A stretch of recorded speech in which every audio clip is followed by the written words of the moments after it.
आपको मिलवाते हैं जयपुर से बीएल नवल, IAS सेवानिवृत्त से, जिन्होंने देश को आज गणतंत्र दिवस पर बधाई एवं शुभकामना संदेश दिया।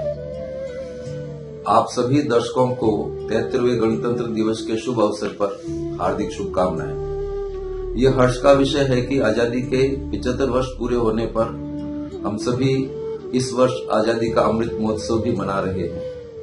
यह हमारे लिए सौभाग्य की बात है कि भारत ने एक लोकतांत्रिक गणराज्य व्यवस्था आत्मसात की है। इसका अर्थ यह है कि भारत की शासन व्यवस्था पूरी तरह से जनता द्वारा, जनता के लिए, जनता के शासन सिद्धांत पर स्थापित है। या यूं कहा जा सकता है कि देश का आमजन देश के किसी भी व्यक्ति को देश का शासक चुन सकती है, जो देश पर विधि द्वारा स्थापित भारत के संविधान में प्रदत्त शक्तियों के अनुसार शासन करेगा।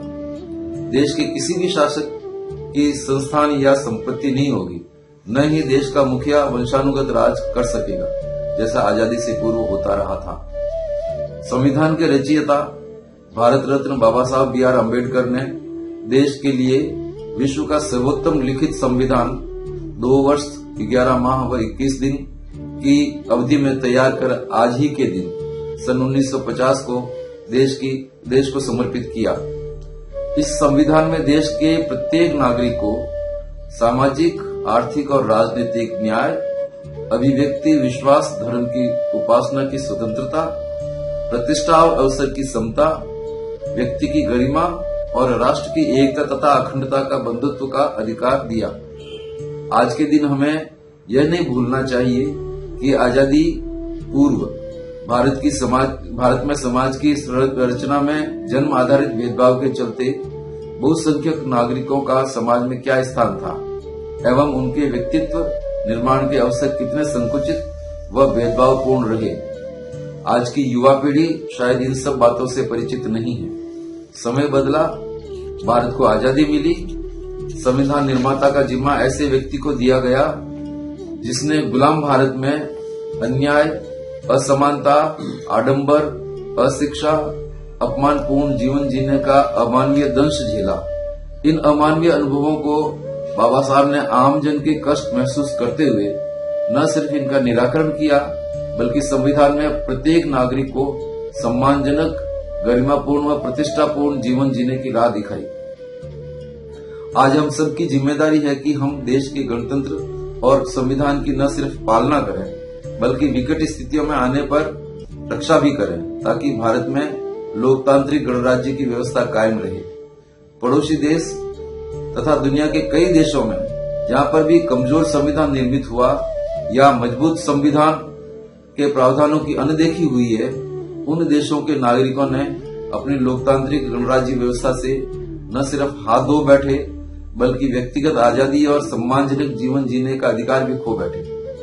इन देशों से सबक लेते हुए देश का प्रत्येक नागरिक, चाहे वह युवा हो या बुजुर्ग, महिला हो या पुरुष, किसान हो या सैनिक, व्यापारी हो या शिक्षक, राजनीतिज्ञ हो या न्यायाधिवेता, प्रशासक हो या पत्रकार, अभिनेता हो या कलाकार, साहित्यकार हो या खिलाड़ी, वैज्ञानिक हो या चिकित्सक, मालिक हो या मजदूर, हम सबको मिलकर देश की एकता एवं अखंडता, समग्र विकास, देश का मान सम्मान बढ़ाने, समृद्ध एवं शक्तिशाली देश निर्माण की दिशा में प्रतिबद्ध रहना होगा और इस दिशा में समर्पित एवं ईमानदार प्रयास करने होंगे।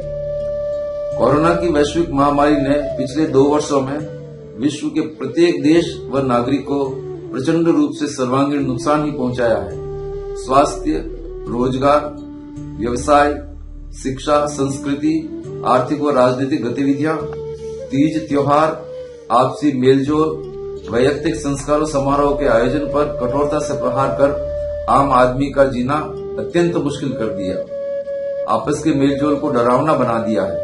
अतः आप सभी से आग्रह है कि इस महामारी से बचने के लिए सरकारें जो उपाय कर रही है, उनकी कठोरता से पालना की जाए, ताकि हम 2 वर्ष पूर्व के स्वस्थ, समर्थ, सहज एवं आनंद पूर्वक जीवन शैली में वापस जीने का आनंद प्राप्त कर सके।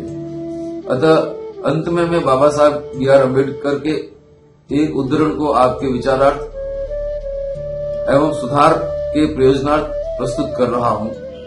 बाबा साहब ने कहा है कि खतरा मुझे उनसे नहीं है जो मेरे संविधान से छेड़छाड़ करते हैं। खतरा मुझे समाज के उन बदमाशों से है जो आरक्षण से पढ़ लिख कर, नौकरी पाकर और विधायक मंत्री बनकर दुश्मनों का तलवार चाटते हैं और अपने समाज को धोखा देते हैं। जय हिंद, जय संविधान, जय भारत।